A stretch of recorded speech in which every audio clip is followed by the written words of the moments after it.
Assalamualaikum warahmatullahi wabarakatuh. Perkenalkan, nama saya Ridwan, mahasiswa dari Universitas Subang, program studi Sistem Informasi, Fakultas Ilmu Komputer, dengan nomor pokok mahasiswa D1A210019 dari kelas 1 reguler A. Pada kali ini saya akan menjelaskan mengenai materi isi buku Pendidikan Pancasila untuk Pendidikan Tinggi dengan pengarang Dr. Ujang Carda S, SH, MH, MIP, MAP. Adapun resume dari buku tersebut dengan penjelasan sebagai berikut. Terdiri dari beberapa bab, diantaranya bab 1 tentang orientasi terhadap pendidikan Pancasila. Di dalamnya membahas tentang landasan dan tujuan pendidikan Pancasila. Ialah rumusan Pancasila, diantaranya ada historis, yuridis, sosiologi, fisiologis, kultural, etimologis, terminologis, historis, dan sosiofilosofis. Hal tersebut mengarah pada moral, yaitu perilaku yang memancarkan iman dan takwa kepada Tuhan Yang Maha Esa. Dan tujuan mempelajari Pancasila untuk mengetahui Pancasila sehingga dapat dipertanggungjawabkan sebagai yuridis, konstitusional, dan objektif ilmiah. Kemudian bab 2 tentang memahami sejarah Pancasila sebagai lambang negara Indonesia. Di dalamnya membahas tentang yang pertama, Pancasila dalam sejarah bangsa Indonesia, diantaranya meliputi kemerdekaan, Orde Lama, Orde Baru, dan Reformasi. Yang kedua, Pancasila sebagai lambang negara Indonesia, meliputi sejarah lambang negara, pengertian lambang negara, bentuk lambang negara, penggunaan lambang negara, dan larangan penggunaan lambang negara. Dan yang ketiga, memahami Pancasila sebagai lambang negara Indonesia dari putusan MK nomor 4 PUU 2012, diantaranya ialah pokok perkara, pendapat ahli, pendapat MK, dan putusan MK.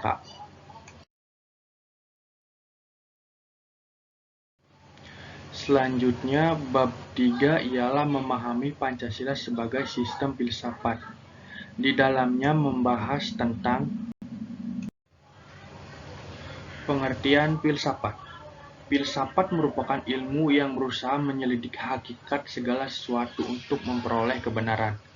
Contohnya seperti 1. Pengertian Pancasila sebagai sistem filsafat. 2. Konsep dasar filsafat Pancasila.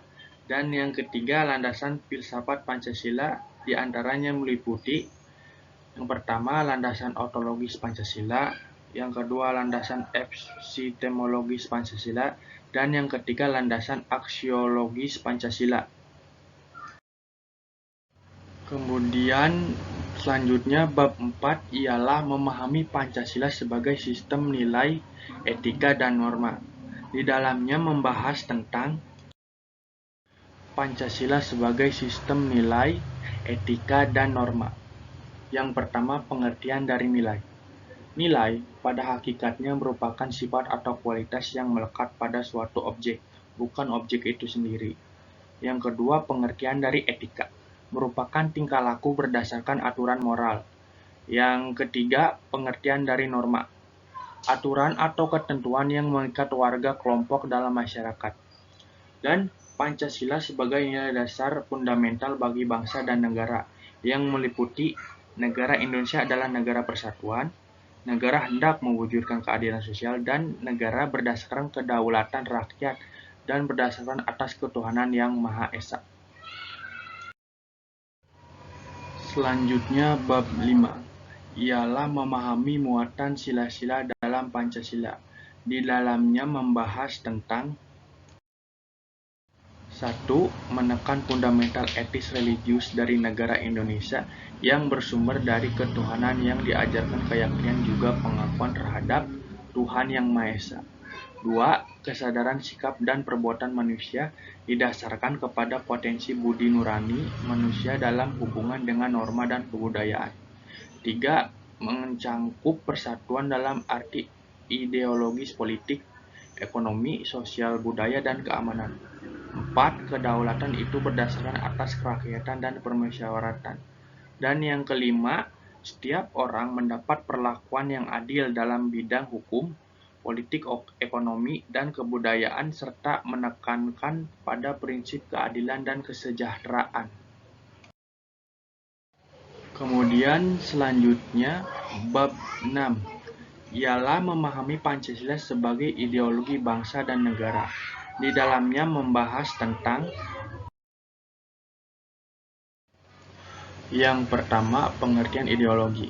Secara umum, ideologi adalah sebagai kumpulan gagasan, ide, keyakinan, kepercayaan yang menyeluruh dan sistematik yang menyangkut badan politik, sosial, budaya, dan keberagaman. Yang kedua, makna ideologi bagi bangsa Indonesia. Ideologi mencerminkan cara berpikir masyarakat, bangsa, maupun negara. Dan yang ketiga, kedudukan dan fungsi Pancasila. Di antaranya meliputi sebagai jiwa bangsa Indonesia, sebagai kepribadian bangsa Indonesia, sebagai pandangan hidup bangsa Indonesia, sebagai ideologi bangsa Indonesia, sebagai dasar negara Republik Indonesia, dan sebagai sumber dari segala sumber hukum. Selanjutnya, bab 7 ialah memahami demokrasi Pancasila. Di dalamnya membahas tentang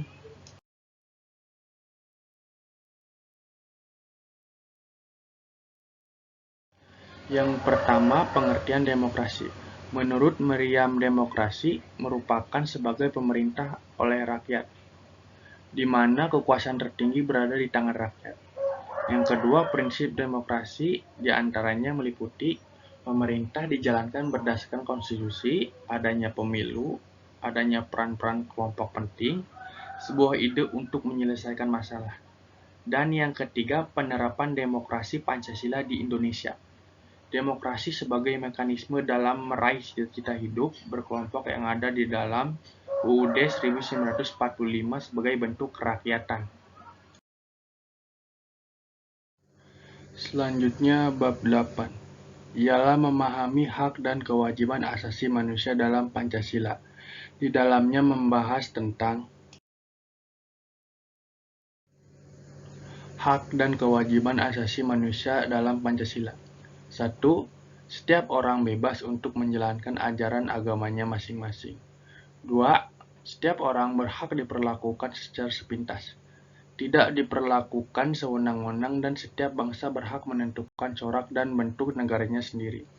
3. Persatuan sebagai kesadaran yang mengutamakan kepentingan bangsa di atas kepentingan pribadi. 4. Setiap orang bebas berpendapat, berkumpul dan ikut serta dalam pemerintahan dan jabatan di negara. Dan yang kelima, setiap orang dapat menikmati kehidupan yang layak dan terhormat, berhak mendapat jaminan, dan saling membantu. Kemudian selanjutnya bab 9, ialah memahami Pancasila dalam sistem ketatanegaraan Indonesia. Di dalamnya membahas tentang hubungan Pancasila dan UUD 1945.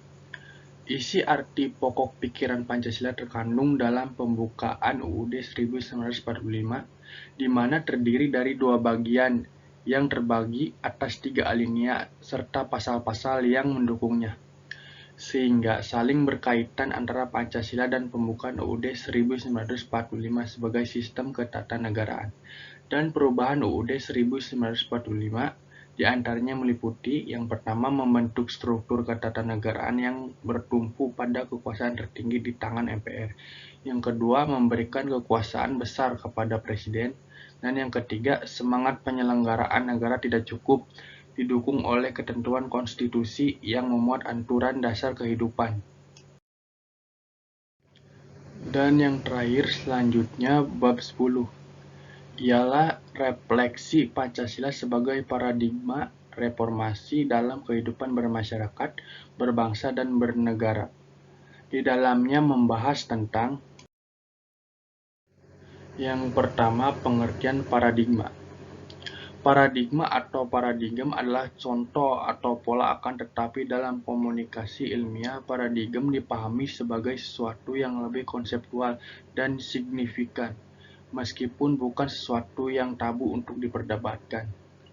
Yang kedua, Pancasila sebagai paradigma pembangunan. Contohnya sebagai pembangunan iptek dan sebagai paradigma pembangunan politik, ekonomi, sosial budaya, pertahanan, keamanan, dan kehidupan beragama. Yang ketiga, Pancasila sebagai paradigma reformasi, diantaranya meliputi gerakan reformasi, reformasi hukum, reformasi politik, dan reformasi ekonomi. Yang keempat, Pancasila dalam paradigma kehidupan kampus. Yang pertama, Tridharma perguruan tinggi. Kedua, budaya akademi kampus. Dan yang ketiga, kampus sebagai moral force pembangunan hukum HAM. Dan eksistensi Pancasila sebagai paradigma pembangunan di era globalisasi. Dan kesimpulannya dari buku ini adalah buku ini berbicara mengenai pendidikan Pancasila. Terdiri dari sejumlah pembahasan, dibuka dengan pembahasan tentang orientasi terhadap pendidikan Pancasila, kemudian muatan sila-sila dalam Pancasila sampai refleksi Pancasila sebagai paradigma reformasi dalam kehidupan bermasyarakat, berbangsa, dan bernegara. Buku ini sangat menarik dan informatif bagi para pembacanya, sehingga buku ini rekomendasi untuk para mahasiswa atau mahasiswi di perguruan tinggi khususnya.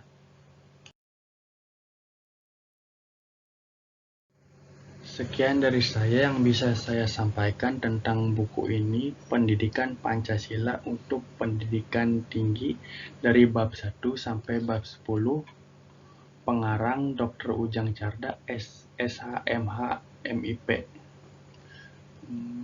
Mohon maaf bila ada salah kata yang saya sampaikan.